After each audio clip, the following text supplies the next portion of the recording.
All right, welcome in. It is Friday. It's time for Full Court Press. Rob Bino, it took, I guess, the threat of the storm of the century, but we finally have a respectable Friday slate. It didn't need to be this hard, NCAA. You could just give this to us every Friday.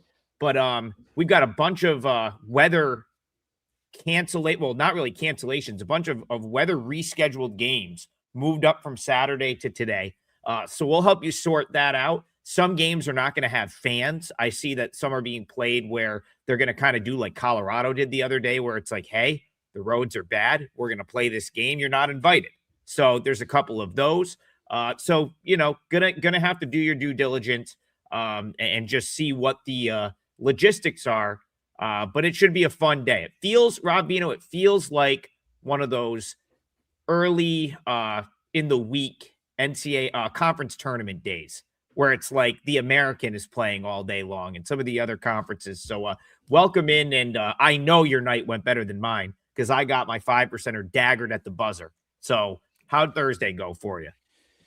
Thursday went 3-2 in college hoop, 4-2 overall, had an NBA winner with it. The college winners skimmed right by on the Denver, North Dakota State full game total over 158.5, got to 159. Thank you for the half-point win. The FIU team total went over the number.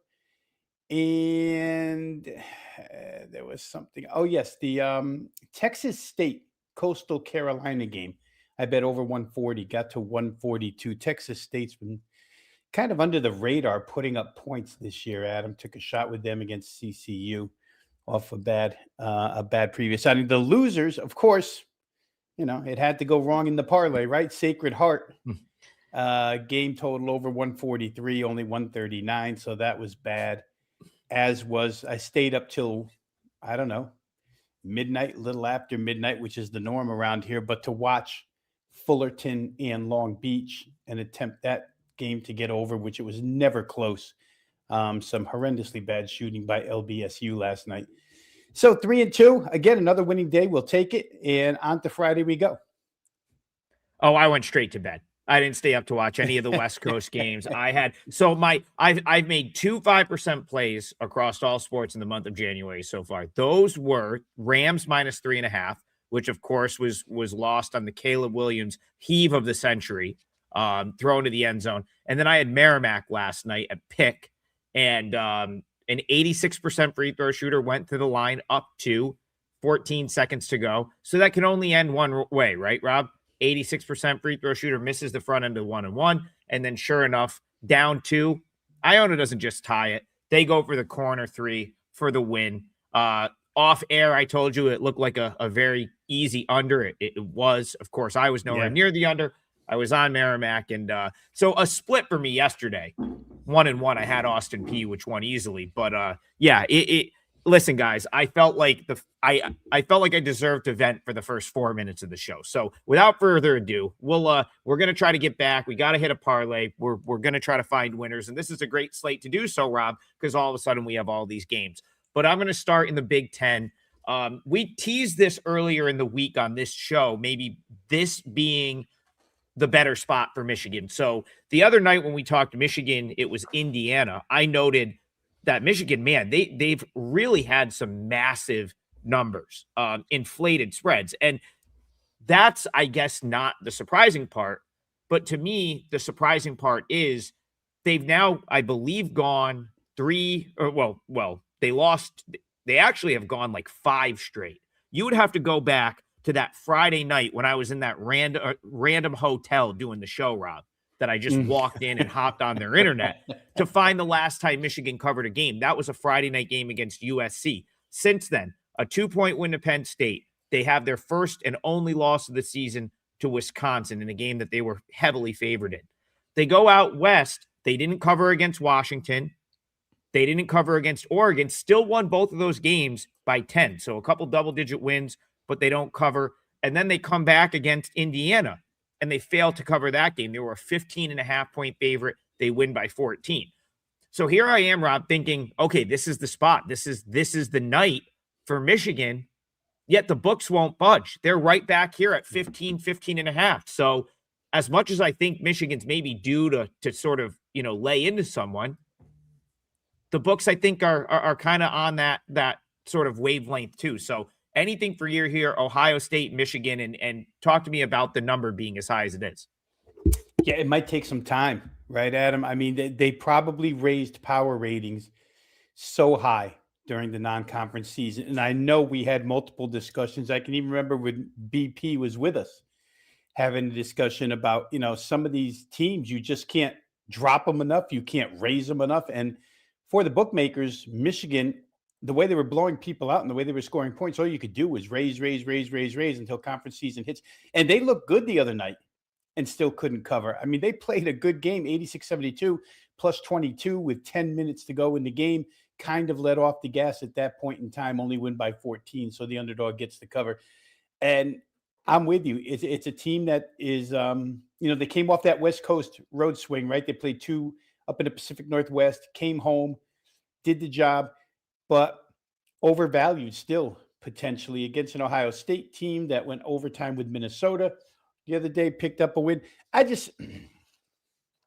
This one would be hard for me where point spread is concerned because like what happened to Michigan the other night with Indiana, Ohio State has as much backdoor potential offensively as does Indiana. So last 6 minutes, it went wrong the other night for Michigan, got the dog to cover. Maybe it happens again.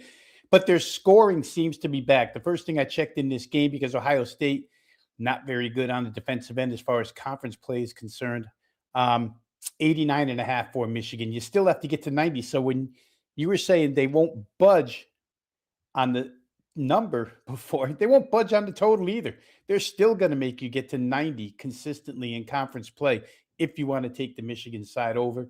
This could be a game where the full game goes over 164.5, or excuse me, 165.5. That 164.5 is from earlier. It's been bet up 4.5 points. I don't disagree with it, only because Ohio State's more apt to get caught up in a high-scoring game than Indiana was, and the Indiana game got all the way to 158. So I don't love it, Adam. I don't love it from side perspective. I don't love it from totals perspective either, but I would lean towards this game being higher scoring, maybe above the 165.5. And we've seen early money push it down, right? 16 down to 15.5. So a lot of people out there making early morning decisions and overnight decisions the way we're doing right now seem to agree that maybe Michigan's just overpriced right now still. Yeah, I see 14 as we speak. I see the board going to 14.5 some places. And, if you look through what Ohio State has done this year, it's really hard to make a case for them, like an actual, really good case to say, hey, they're just going to get destroyed in this game. They really haven't gotten killed yet. Their 5 losses were a 1-point loss at the buzzer to Pitt.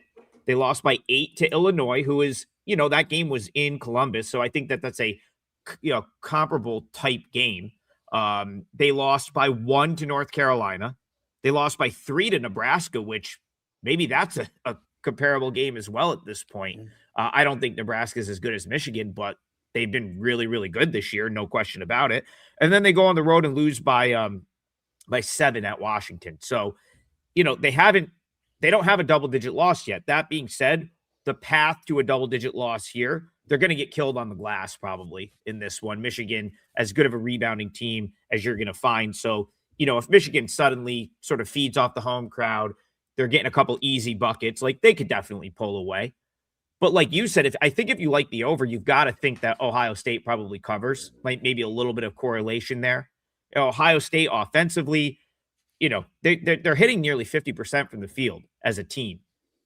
They hit their foul shots. The one area you could really get them in, the only way Michigan probably covers this game, Rob, is if Ohio State comes out, has a really cold night shooting the 3, which they can. If they get 3 happy, it's not in their best interest, I think, to just be shooting a ton of 3s, because collectively as a team, I don't think they shoot the 3 great. And then it would be just Michigan getting second chance points and having the ultra efficient game that sees them pull away and win by 17 or 18. Just not enough wiggle room there for me. As I said earlier this week, I thought this would be the spot I'd want to come back with Michigan. they're tempting me. 14.5 certainly gets tempting right there, but that is where my number landed. I think that's literally what my number came out on this game, Michigan minus 14.5. So gut says this is the spot that Michigan just goes off and ripped someone, and that someone is Ohio State, who Rob Vino. Ohio State covered 7.5 last time out, but very deceiving. That was an overtime game. The dogs go to die overtime moment last time, I believe, was Minnesota, who was a 7.5 point favorite and lost by 8 to Ohio State in OT. So, yeah, I think I lean Michigan, but definitely not going to be a play for me here. Yeah, it's not in Ohio State's nature either, Adam, to go just all out from beyond the arc. They're going to get or attempt to get to the rim inside the arc. They shoot it really well in there. The problem is Michigan's bigs defend it so well in there, unless they're fast break points or, advantage numbers points, 3-on-2s, 4-on-3s, etc. It's tough in the half court. So we'll see. I do agree, though. I think that Michigan, both side and total right now, a little bit. You talked about paying a premium tax on some of these teams. Exhibit A, Michigan, you're paying a premium tax on these guys right now. Yeah, there were people that said Michigan had one of the best non-conferences in like the history of the sport. So that's probably where you're, even not covering 5 straight, like you said, maybe they just still are they're still being asked to lay a premium number with them. But that should be a interesting one. I think the books kind of nailed that one. Okay, real quick, Shane in the chat says, are you guys doing a show tomorrow? Yes, I believe we are. We still, Rob and I are trusted during the week, but on the weekend, we will have our babysitter with us, Kelly Stewart, to keep us on task. I think we're doing the same format where Gianni goes first, sort of gets you all the sharp stuff that's being played since there's a trillion games, although this week will be a little bit more manageable since they moved some of them till today.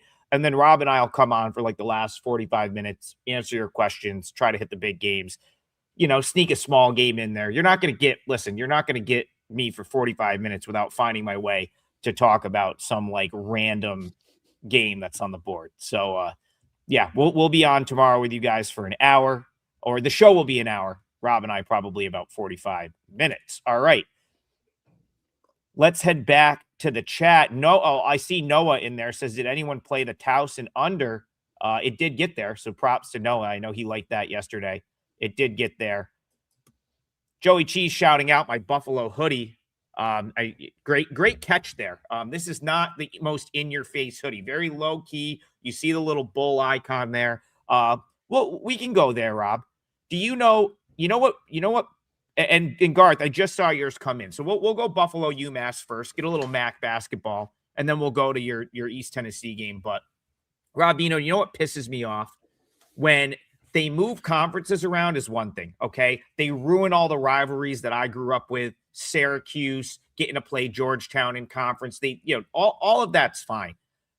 But don't just decide that something's going to be a rivalry. That is what they have done with Buffalo UMass. They basically decided, hey, you two are rivals now. We're going to call it the flagship cup or the flagship rivalry. And these two schools got to be going, UMass has got to be like, why do I care about Buffalo? And vice versa. But I know it became a football thing this year. They made a trophy for it.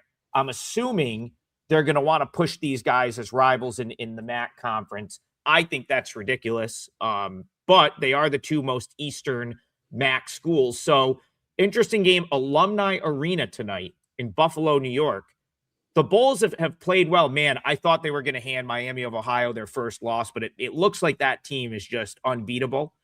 Buffalo did get the cover in that game. They took that one to OT and then lost on a buzzer beater in OT. So fell to the team of destiny, turned around, and just didn't have anything against Akron the following game. Rob, they have 4 straight losses, but Buffalo just faced Murderers Row in the MAC. Ohio, Kent State, Miami of Ohio, Akron. Is a home game against UMass the remedy for this Bulls team, in your opinion? It better be, because Bowling Green is on deck. And so the Murderers Row continues for Buffalo. I think it's a good situational spot for Buffalo, simply based on, I'll use part A as what you just said. Played Kent extremely tough. Played Miami into overtime. Those are exhausting games. Those are draining games. You come back, you play Akron, a third straight big game. They just didn't have any gas in the tank, but they get to stay home, Tuesday to Friday, a couple of days off, get to stay on their own home floor. Now they get UMass.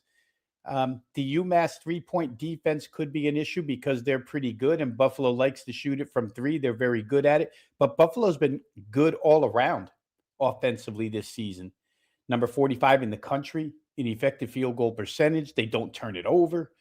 That's a good matchup for the Massachusetts squad, which I know when I get done here, I would hope that you can go on your Massachusetts rant that I've heard 2 or 3 times so far this year, how Frank Martin should get out and UMass should be beating some of the weaker teams in this league, but they haven't done it, right? UMass comes up with a win over Toledo, a game where they could simply outscore. A defense that, for a good team might be one of the 3 worst defenses in the league in Toledo. So UMass got to 84 at home, 84-82 win, high possession game. I don't know that happens here on the road, Adam. And I don't know how it is yet in Western New York for this matchup in Buffalo. But this weather and the situations that weather is going to create for travel for teams, probably more so tomorrow, where we are on the East Coast, Mid-Atlantic, than it will tonight. But I don't think Massachusetts can get it done here on the road against Buffalo. Like I say, good situational spot. You have a big game on deck with Bowling Green next week. You can't lose the winnable games if you're Buffalo at this point in time. Records inside the MAC indicate that Buffalo can move up a couple of slots here just by winning games and become a higher seed in this tournament. Funny to be talking about seeding this early in the season, but I think it's important when you have to win your winnable games. So for me, it would probably be Buffalo. I don't know that UMass and their 3-point defense will be enough to stop Buffalo, which can score at multiple levels on the floor. So that'd be my way to go here. Yeah, I'll just give a blanket statement about the weather up in our neck of the woods is a non-factor. This is just Friday here. It is not we aren't even getting the snow and stuff that we'll get in the Buffalo and central New York area is just standard. It's not like anything crazy. I know some guys going out to the Bonnies game today. There's just no worry of a little bit of snow up here. The belt that's coming through that's going to affect a lot of these games is far more mid-Atlantic. So even though we might get some of that fringe snow from this storm, it's nothing compared to what a normal storm would be in this area. So yeah, I would, the New York teams, I don't think are going to be really affected by weather. Now, if a team is trying to travel from the mid-Atlantic or the middle of the country up here, that's a little bit different. But no, I don't think the Mass Buffalo game is anything to be concerned about with weather. I'll tell you what, Rob, I'd be concerned with trying to back UMass on the road. That's not really a team I want to back in a road game. They lost to Northern Illinois a couple weeks ago on the road. That's a bad loss. I learned my lesson. I backed UMass, got a good number on them on the road at Eastern Michigan earlier this year, and they choked that game away. Eastern Michigan and Northern Illinois are far worse teams than Buffalo, in my opinion. Losing at Ohio is not a big deal. Amazingly, and I just have to double check this, that may have been a neutral. Yeah, that was so UMass somehow beat Florida State earlier this year. And I believe they won another road game. I'm trying to figure out which one they actually won. Oh, Western Michigan, who's one of the worst teams in the league. So again, you got Buffalo coming in off 4 losses. UMass is not a team I really want to back on the road. Here's the thing. This is now UMass minus 2.5. Okay, so this opened right around pick. UMass took the money to 2.5. I could only play back at that. Just kind of knowing the state of the UMass program. Frank Martin, you said you wanted me to talk about Frank Martin. I think he's been really a swing and miss here. He's injected no juice back into this program. There's no, I thought when he took over, that might be, maybe he would bring UMass basketball back a little bit. He hasn't. It's an undisciplined team. They turn the ball over. All the things that you don't want out of a team playing it, going on the road to play a tightly contested game. So again, another one that's probably not going to make my card, but after this move, up to UMass minus 2.5. We're getting into the territory where I'd be willing to punch back a little bit, I think. So I'll lean toward Buffalo. I'm wearing the shirt, but it's not going to make my client card. And yeah, this is Bayou's got a good point here. So I think UMass gets Miami of Ohio next, and that is now officially a huge look ahead spot. Everyone's going to want to give their best to Miami of Ohio at this point. Real quick, anybody looking at totals in that game? UMass is 6-1. Their games are 6-1 to the over last 7. Buffalo's are 4-1 to the over last 5. Numbers high, rightfully so, but these teams have had a knack of getting up and over this particular number for UMass. 3 of the 6 that have gone over, or 4 of the 6, all exceeded this total. So these teams aren't adverse to getting to 160 in this game. For anybody looking at totals, you might want to look that way. Yeah, and just one more thing on the total, which I very much agree with. Buffalo, 13th in the country, 3-point shooting percentage. UMass will give you the 3. It's not like they're a great shot contesting team. And the other thing is there's probably free points here for Buffalo. UMass, 337th nationally in that turnover metric that I referenced earlier. They don't take care of the ball. And I think that ultimately probably cost them here. I'll lean toward Buffalo. All right, Garth, I see you in there with the donation. We appreciate all of you, but we got to shout Garth out. He comes in here, hits us with a donation, hits us with a game to talk about. It is a total. So I'm just going to kind of set this one up quick and say, the Citadel has come up a couple of times on this show. I said earlier in the season that I thought they'd be one of the worst teams in college basketball. Rob, I got to be honest, I kind of lost track of them for a minute. So quick Citadel sort of pulse check here. They've started winning games. I knew they won one. That's where I was going with that. But the Citadel, who I said might not win a conference game this year, has now won 3 of their last 4 games. And I think that speaks to just how bad this conference is this year. This is as bad as I can remember the SoCon in a very long time. And I think that maybe Citadel is a little bit better than I expected, but I also think the conference is really, really down. Rob, they come off the win over Furman, which has got to be the biggest win they've had in years. Now they hit the road to East Tennessee State. But start me off with the total. Garth likes the over. How are you seeing this one? Money has come the other way. Not to say that money's right, because in college basketball totals, money is wrong just as often as it is right. You got to learn that ahead of time, not to be scared off of totals one way or the other by the money move. A lot of it's done on individual metrics. A lot of it's done on some sort of injury bias. In this case, Garth, I'm not going to talk you off of your full game total, but I do worry about the ETSU defense being too good for Citadel to score against. If I was going to look here, I'd probably prefer to play the over where East Tennessee is concerned. That's 78.5, their team total. I'd probably isolate here, not trusting Citadel to get their share of the work done. A team that does not shoot the ball well from anywhere on the floor, and a team that's going up against a defense that, arguably is the best in the Southern Conference right now. Home game for them. Citadel's a little bit dependent upon the 3, and they don't even shoot the 3 that well this year. So, to me, I would think that the East Tennessee State, I haven't played the game, but just general overview here for me would be isolate the game, play East Tennessee State to get to 79 points. I think that's the safer side. You've got a Swiss cheese defense on the other end. It could be that the game gets there because ETSU lets up in the end, or it could be that the game gets there because ETSU gets to 85. And at that point, all you need is 56 out of the other side, which isn't asking a lot. So again, I wouldn't talk you off a full game. My preference would just be to isolate ETSU and play their team total over. Rob, I like that look. Let's talk a little logistics here. Citadel just won an overtime game with Furman.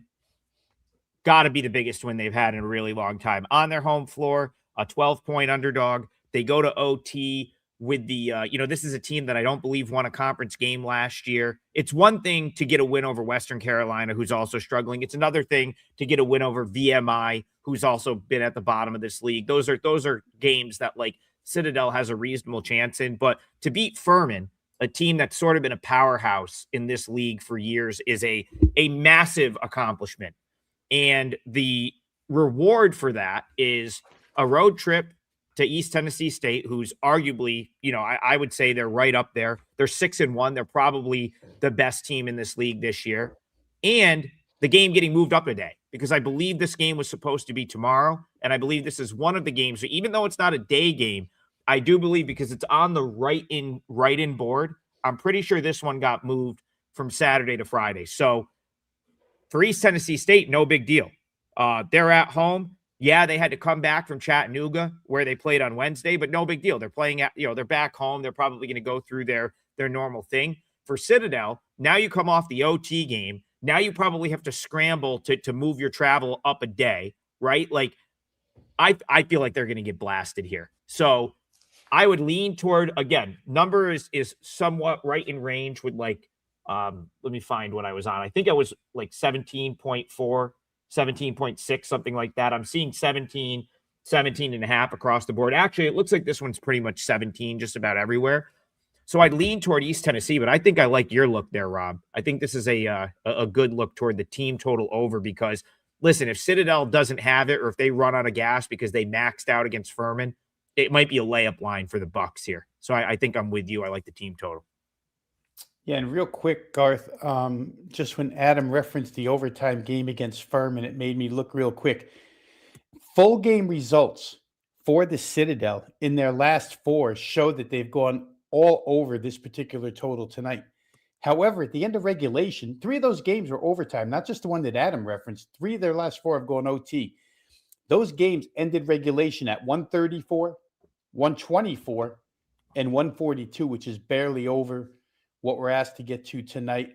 So they've been overtime aided to get to this particular number. The game in between, of course, is VMI, where VMI is fairly defenseless as well. So you would expect that one to get better than 140 and a half. Again, I'm not here to talk you off of what you like. I just think I would prefer the ETSU side to do their share.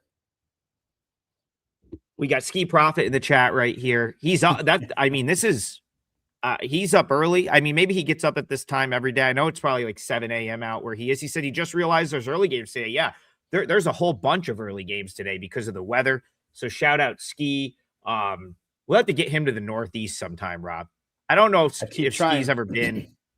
We got to get him to the Northeast. Like I want him to see snow. Like kind of like when I had Bayou up here and I just threw it in 4-wheel and was going 70 down the highway when it was snowing out. Like that's what we got to get him up here for that. But yeah, bunch of early games. I see you guys in the chat. Now, this, I believe, Rob Vino, was a regularly scheduled noon tip. I don't think there's any weather affecting the New Haven Chargers today in their home game against Mercyhurst. And I see a couple people asking about this. So Andy Lang says, is Ski just waking up, or is he just getting home? I don't know. Thursdays used to, hey, listen, when I used to, back in my 20s, when I could like drink and go out and not like be deceased the next day, Rob, Thursdays was a great night. So you never know. It could be. But can't do that anymore. Ski says he's going to come out one day, promises. Colin, we got this early noon tip for you. I think this was on the schedule as is, because I remember when I was mapping out potential games, I was like, oh, I could probably get over to get a day game at New Haven. I'll see if I can get to something at night. So I'm not going to do that. I'm not leaving the house for the foreseeable future, maybe till next week, Rob. But New Haven, the Chargers, we talked about them last time being in maybe a tough spot, having to go all the way out to Chicago after back-to-back wins. They played a great second half in that game. So that game we talked about on Monday, New Haven went out to Chicago. They trailed for about 30 minutes, and then they sort of locked in to win a very ugly 62-56 game against Chicago State. This is going to be a tougher game. Mercyhurst has been one of the more impressive teams in this league. And the interesting thing, Rob, is they're only 3-3. But if you've watched Mercyhurst this year, they have some really impressive results just in general. The win over Loyola Chicago, they played Miami of Ohio way back when to a 5-point final in a game. I watched every possession of that game. It was a very competitive, good game. Want to say that it was they were like a 15-point underdog. They hung around with Marshall They hung around with Syracuse, only lost by 14. And then they got into league play, knocked off Lemoyne, who's been decent. And then most recently, the most impressive result they've probably had all season, they destroyed Central Connecticut State. Yeah. They're just better than New Haven. And, I think I got to double check my number here because some of these were popping up late. I want to say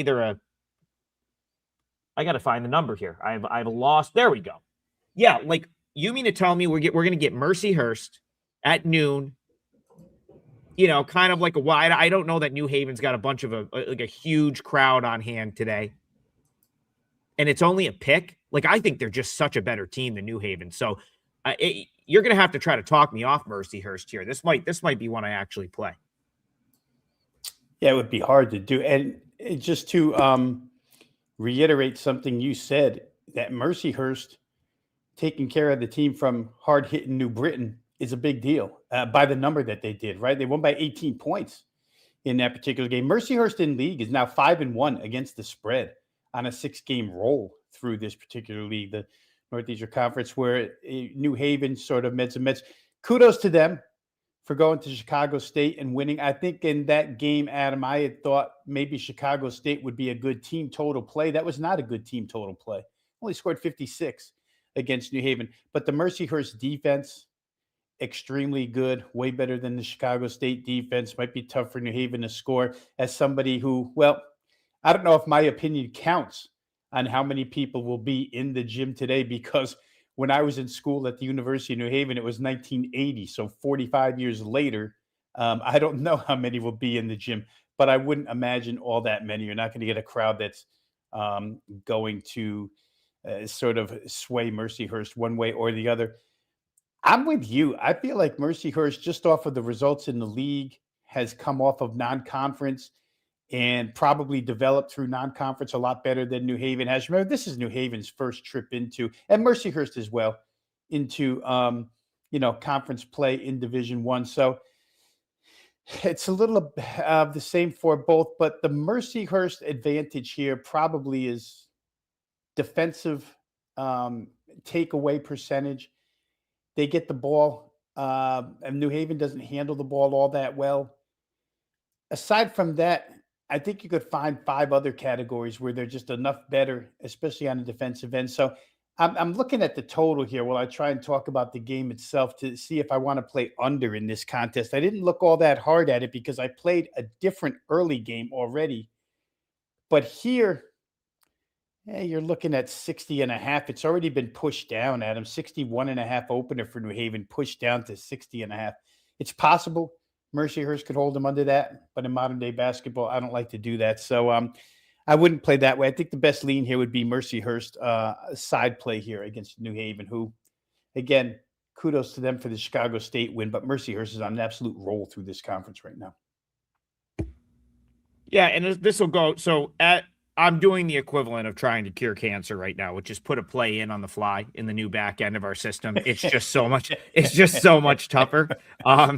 I used to be able to do this while I was driving pretty much. And I do not condone texting and driving by any means, but it was that simple. Now I'm trying to get it in and I feel like I need to go back and take like a 3-credit course on how to do this like properly. So really quick, I'm just going to quickly interrupt the show to make sure that went in. It looked like it did. I'm going to play Mercyhurst on the money line here. It's like -110, -115. It's kind of all over the place. I see one book just went to Mercyhurst -1. Most of them are at pick. This will be my leg of the parlay. I don't know if we'll do a 2-teamer or a 3-teamer. It is a noon tip, so be careful of that. But for me, like, listen, I talked about this on Monday. New Haven is stringing some wins together, and that's great. Like they knocked off. This is now 3 straight wins. Home wins over Fairleigh Dickinson, home win over Wagner, and then the win over Chicago State. But those are arguably the 3 worst. Those are 3 of the worst teams in the league. And this goes back to the thing. I'll just say blanket statement about the NEC is the books really just this is how they approach this conference. They say, okay, Long Island's the best team, right? Like they're by far the best team. And you know what? They're probably right. They probably are. They're 5-1, and they are likely going to win this league this year.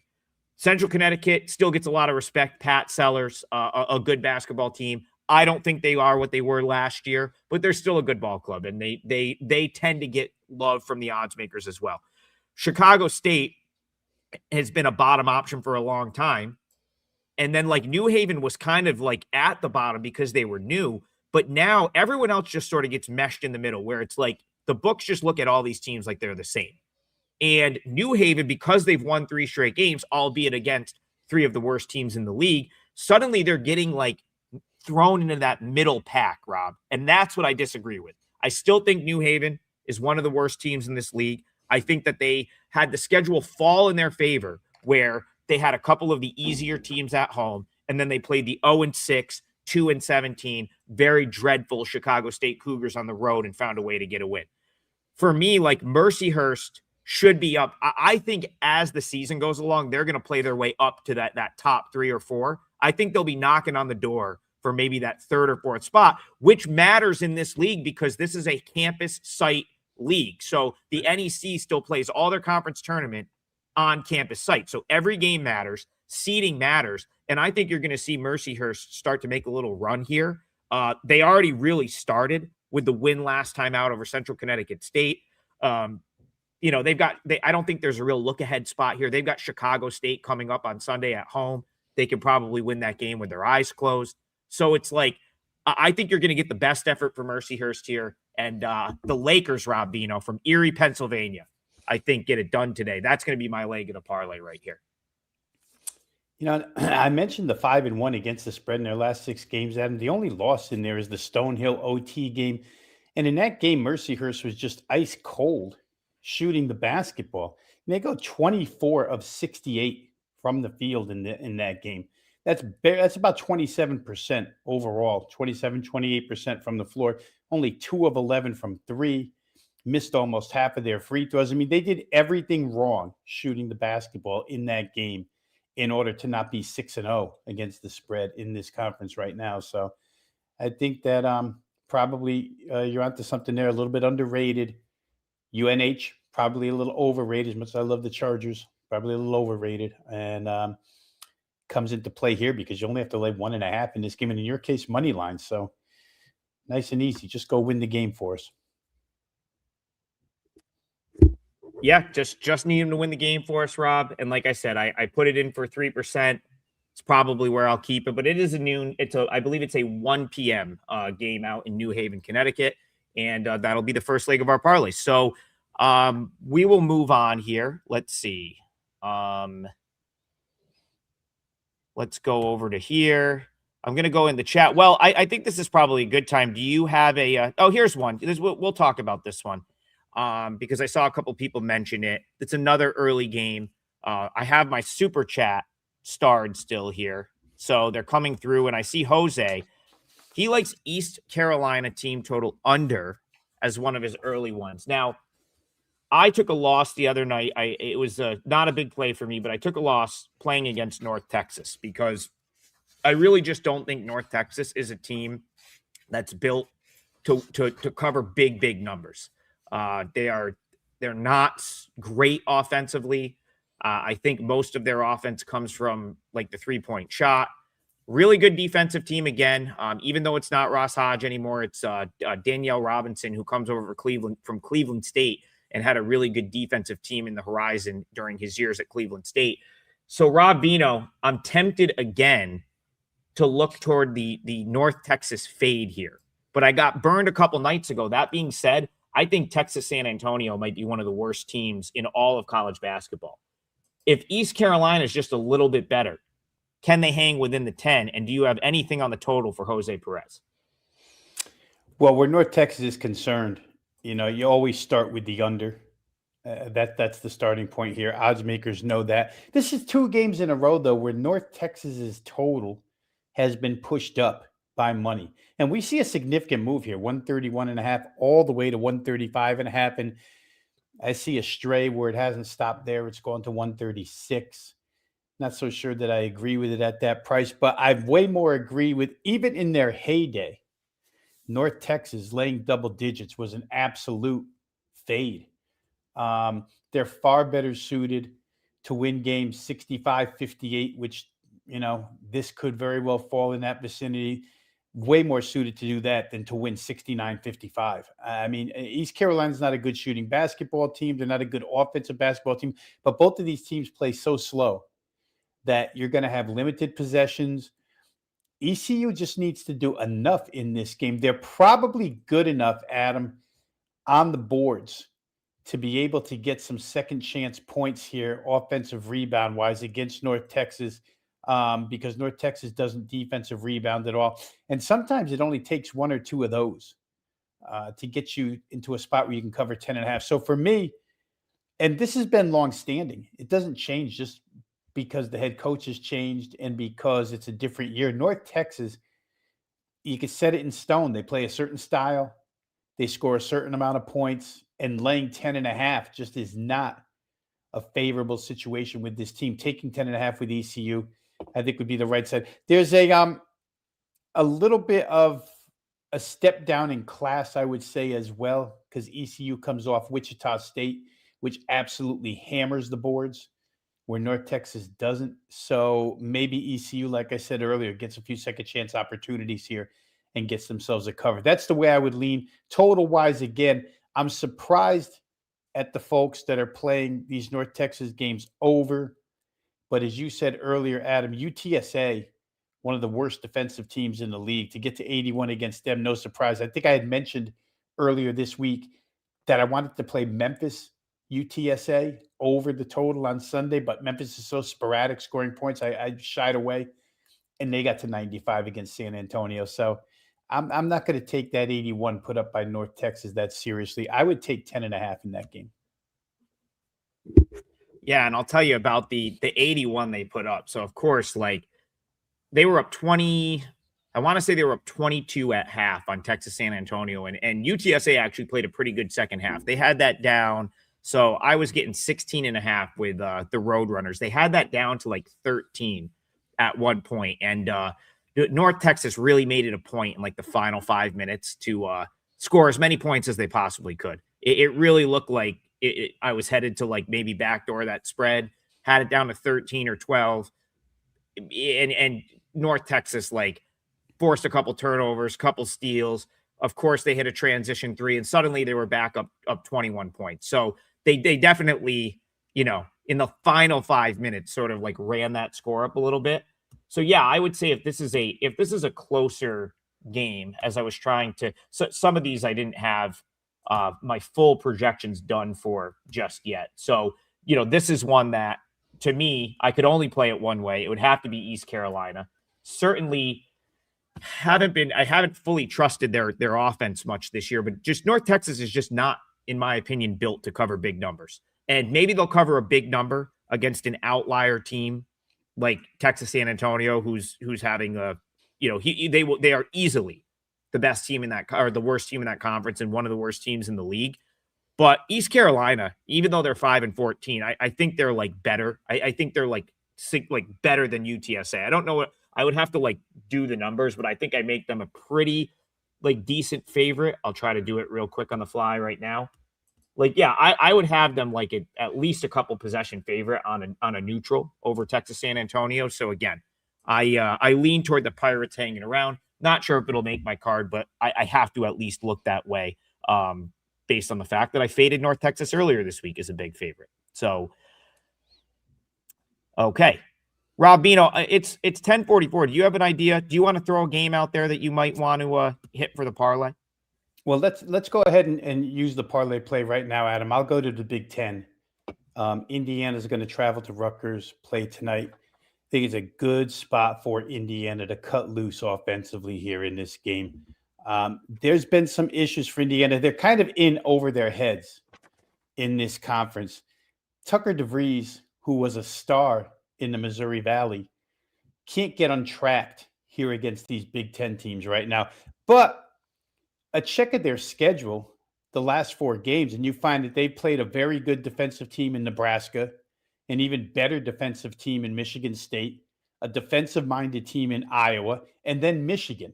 So for DeVries to be going through a bit of a shooting spell against those 4 teams, I'm going to give him the benefit of the doubt because we know he can shoot. And in fact, his father, the head coach of the team, Darian DeVries, had said, listen, in practice, he keeps knocking these things down.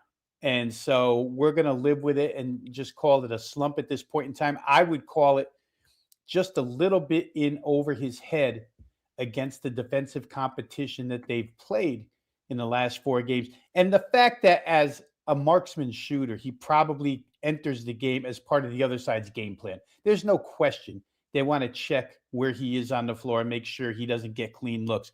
Rutgers isn't that team this year. Steve Peichel has that in his resume, likes to be defensive minded, but they're just not that good defensively this year whatsoever. 318th in the nation against the 3. Indiana, despite the woes I just talked about with Tucker DeVries, they shoot the 3 very well. They shoot the 2 very well. It's a good shooting team overall. It's a chance for them to break out here, a severe step down in class, especially on the defensive end.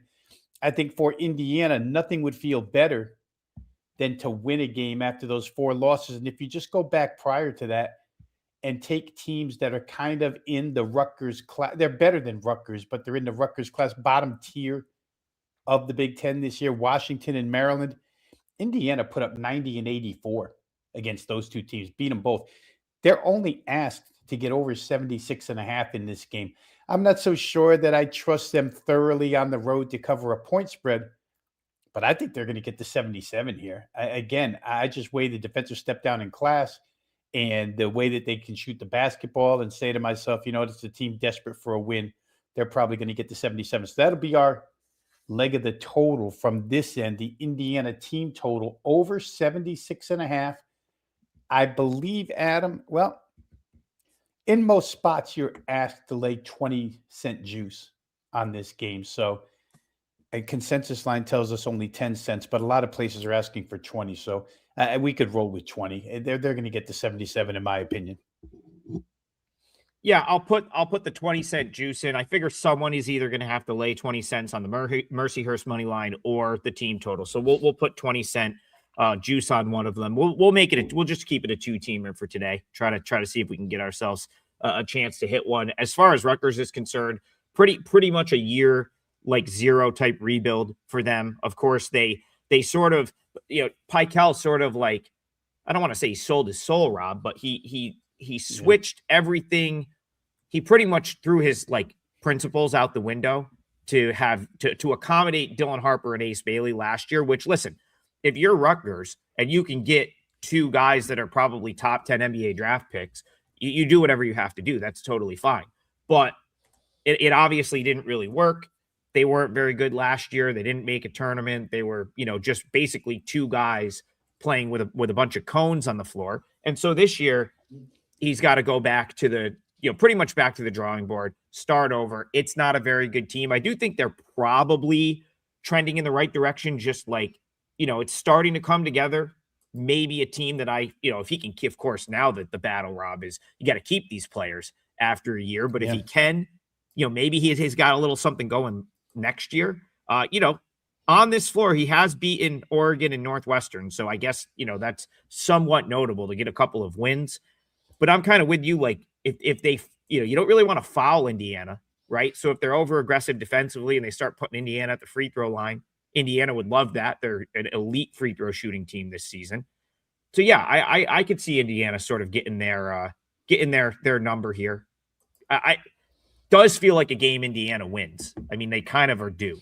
I hate just throwing the word due out and putting it into a handicap, but I think they're kind of due to at least have a decent game, which in your case wouldn't matter if they win or lose. So yeah, we'll roll with that team total over. All right, Garth wants to head out west, so appreciate another donation to the show right there from Garth. He says Utah State, Colorado State, total looks low. So let me just double check this building. I want to see where this one is. There's more games than we got thrown like these a bunch of extra games today. So that this one's actually out in Fort Collins at the Moby Arena. Great atmosphere. Got to go there a couple of years ago. Utah State. So, I'll give Colorado State the full marks for home court. I do. Well, once the students are back there, that's a great building to see a game in, and they're certainly going to be fired up for Utah State. Garth specifically wants to talk total, so I'll let you sort of lead this one off. Utah State, Colorado State. How are you seeing it? Well, the Colorado State team, we know, excellent shooting team, slow-paced team. Utah State, a little bit methodical, but still a very good shooting team. This game, to me, Adam, real quick, because I watched the Utah State UNLV game the other night where Utah State lost their second in a row. They lost to Grand Canyon prior to that. Then they came back and lost both of them by 10. They're on their home floor the other night. And just UNLV, in the first half of that game, it looked like Utah State had an opportunity to put that game away early. They didn't. UNLV hung around with foul trouble all night long and found a way to get there. I had the total over in that game for what it's worth, Garth. And I was not the most confident in the way that the ball was being shot by both teams. However, there were so many free throws. If I'm remembering right, there were a batch of free throws in that particular game. 56 foul shots in that game. And Utah State missed a zillion. They were 17 of 31 from the free throw line in that game. UNLV 21 of 25 came through. So that game still got to 162 with relatively poor shooting out of Utah State, especially from three. Pretty good shooting out of UNLV. Off to Fort Collins, where they shoot it really well. I think 148.5 is a really good price on this game. I really do. Math in my head, what the odds maker is telling us, in order to get there, we need 77, 73. Is that right? A 4-point game and a 148.5. No, probably somewhere around 77, 73. Not the hardest thing to do, but probably too little wiggle room for me to get involved. I do think Utah State wins the game. As good as Colorado State shoots the ball, I just think this bounce back effect off of two consecutive conference losses favors Utah State. I think they're the better team. Really quick, where Utah State is concerned, the shooting just can't get any worse, I wouldn't think. And so I feel like they're the better offensive team here with a little bit of motivation off of two losses. The question I had to ask myself, Adam, is Utah State just not as good as I think they are? And that's why they lost two games to Grand Canyon and UNLV. And remember, if you go back here real quick, I'll just close with this thought. Colorado State beat UNLV. Utah State lost to UNLV. However, Colorado State beat the UNLV team that had the virus running through their team at that time. Remember how sick they were. In fact, you mentioned Josh Pastner a couple of times saying how sick he was at that point in time. That's the team CSU beat. Utah State lost to the healthy team. Maybe UNLV is a little better than previously thought, because when they had all those guys out, they weren't playing very well, but they're playing well now. I kind of like Utah State. Total, I think, is too close for me to call. So I'll just offer no opinion and root for you, Garth. Yeah, this is a challenging game. My number's kind of right on where the market is. I was right in that 3.5, 4.5 range. This opened Utah State 3.5. It's up to 4.5. I typically, this is not a spot I'm dying to fade Colorado State at home. I understand maybe looking toward the Utah State side because, hey, they've lost two in a row, but I just bet against Utah State in a similar-ish price range with Grand Canyon last week, and Grand Canyon kind of handled them in that game. The midweek loss to UNLV was somewhat shocking just because Utah State typically doesn't lose those type of games at home. Right. But I do think it's reasonable to think that maybe they kind of played their way into being a little bit overvalued. From a total standpoint, Kyle Jorgensen being back certainly helps here. He was out for a few games. I think it hurts Colorado State's offense, their floor spacing, so on and so forth. And then, of course, it coincided with Colorado State's cold shooting. So, that was kind of so Garth, to speak to like where you're looking in this game, I don't hate the overlook because Colorado State was working against regression that was probably coming. They shot the ball insanely well during non-conference play. So they get into conference where there's tougher travel. You have to go in and out of altitude. And so there was some natural regression there. But then you take off Jorgensen, who's a 48.6 3-point shooter, and hit 61.5% of his shots from the field, arguably your most efficient offensive player. Now he's back. Now, he wasn't a huge factor in his first 2 games back, but last time out, played 24 minutes against Air Force. So that's very encouraging to me. So yeah, you could probably push back at the market for an over here. Because like Rob said, Utah State's probably due to shoot a little bit better as well.